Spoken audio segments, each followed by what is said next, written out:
Bismillahirrahmanirrahim. Assalamualaikum warahmatullahi wabarakatuh. Selamat siang, salam sejahtera bagi kita semua. Saya mengucapkan selamat menunaikan ibadah puasa bagi yang menjalankannya. Semoga puasa kita diterima oleh Allah Subhanahu wa taala. Amin. Saya Muhammad Taufik Irsyad dari Universitas Bina Sarana Informatika. Saya ingin menyampaikan pidato tentang dampak jejaring sosial. Saya hormati selaku dosen public speaking Ibu Sari Kewati Hadi serta teman-teman 2C yang saya banggakan. Yang utama, mari kita panjatkan puja dan puji syukur kehadirat Allah Subhanahu wa taala serta junjungan Nabi kita Muhammad sallallahu alaihi wasallam. Kita dapat berkumpul di kampus Aula BSI ini dalam rangka sosialisasi jejaring sosial di era globalisasi. Hadirin yang saya hormati, sesuai tertera yang di surat edaran kemarin, acara ini merupakan bentuk sosialisasi jejaring sosial di era globalisasi, tentang maraknya jejaring sosial di era globalisasi. Semoga teman-teman dapat mengikuti acara ini hingga selesai. Terima kasih. Baiklah teman-teman, sebelumnya ada yang sudah tahu apa itu jejaring sosial? Ya, jejaring sosial itu adalah media online yang terbentuk dari simpul-simpul yang menjadi sebuah media seperti WhatsApp, Instagram, Facebook, Twitter, Google, dan lain sebagainya. Di zaman dulu teman-teman, jejaring sosial ini belum terkenal. Semuanya pakai manual. Kita mau berkomunikasi dan bertemu orang lain pun harus bertamu ke rumahnya dulu. Bertemu teman, bertemu saudara, kerabat, harus bertamu ke rumahnya. Atau melalui surat dari kantor pos bisa. Atau dan ingin mencari informasi, berita tentang situasi keadaan sekarang ini, kita melalui koran atau majalah. Kita harus beli dulu koran atau majalah tersebut di toko. Sangat berbeda di zaman sekarang, di era globalisasi ini, yang namanya media internet sudah tidak asing teman-teman. Kita mau ngapain aja pasti online. Mau berkomunikasi, berbincang-bincang, bertemu teman pun kita dapat mengabarinya melalui jejaring sosial. Melalui WhatsApp, Instagram, kita bisa mengobrol dengan satu sama lain. Begitupun kalau ingin mencari informasi, berita, kita dapat mencarinya di Google. Seperti yang sekarang yang sedang ada wabah ini, wabah virus corona, pemerintah menganjurkan kita untuk di rumah saja. Kita bekerja, sekolah, kuliah, semuanya melalui internet. Ya, saya akan cerita sedikit nih teman-teman tentang sejarah jejaring sosial. Ternyata jejaring sosial mempunyai sejarah tersendiri loh, yaitu sejak komputer dihubungkan satu sama lain dan adanya internet, banyak upaya awal untuk mendukung jejaring sosial melalui komunikasi antar komputer. Situs jejaring sosial diawali dengan classmates.com teman-teman pada tahun 1995 yang isinya berfokus pada hubungan antar mantan teman sekolah, dan sixdaggers.com pada tahun 1997 yang isinya membuat ikatan secara tidak langsung. Maksudnya isi dari sixdaggers.com ini tidak langsung berkaitan dengan jejaring sosial, tetapi ada seperti iklan, media sosial yang lainnya.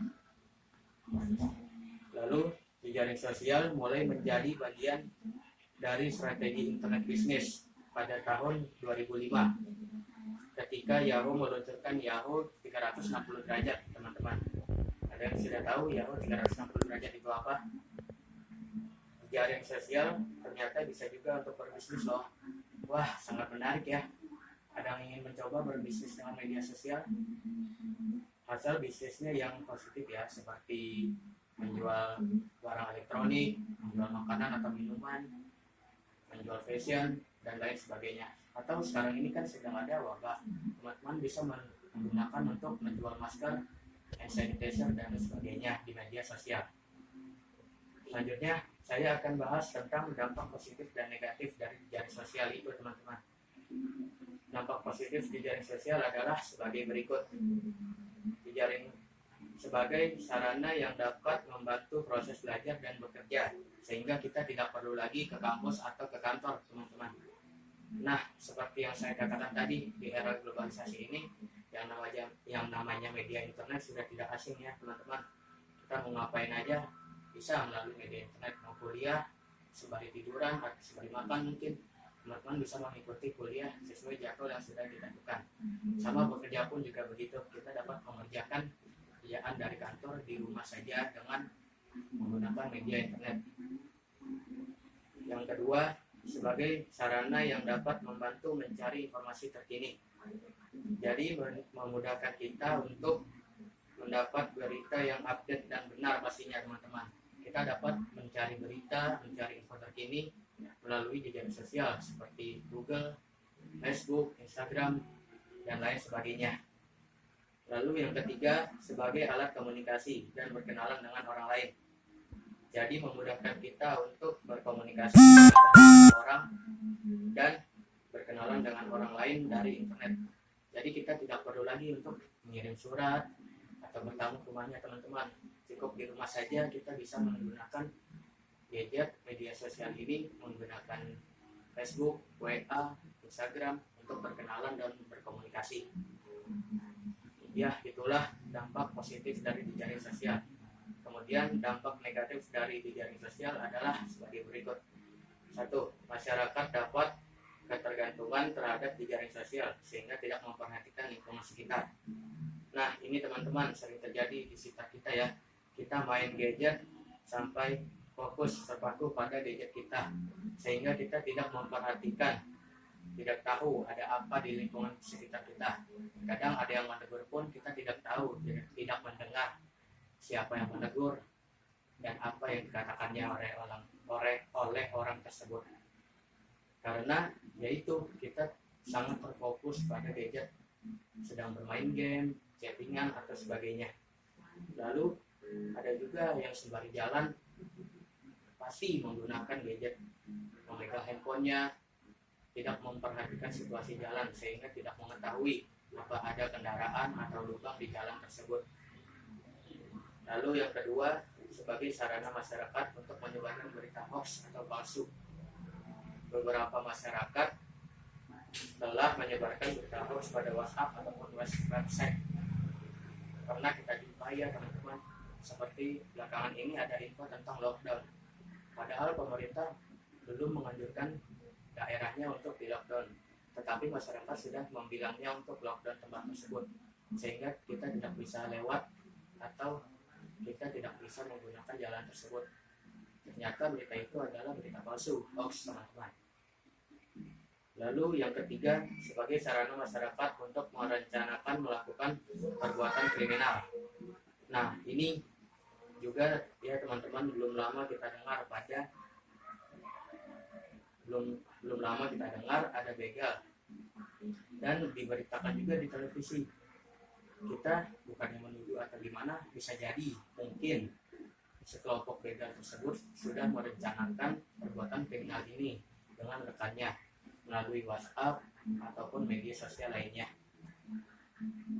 Ya, itulah teman-teman dampak positif dan negatif dari jejaring sosial yang dapat kita pelajari.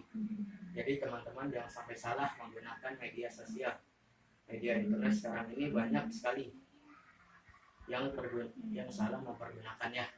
Mari kita ajak teman, saudara, keluarga, kerabat, atau siapapun orang terdekat kita untuk memanfaatkan jejaring sosial ini, menggunakannya dengan lebih baik lagi, maupun itu di dunia akademis maupun non akademis.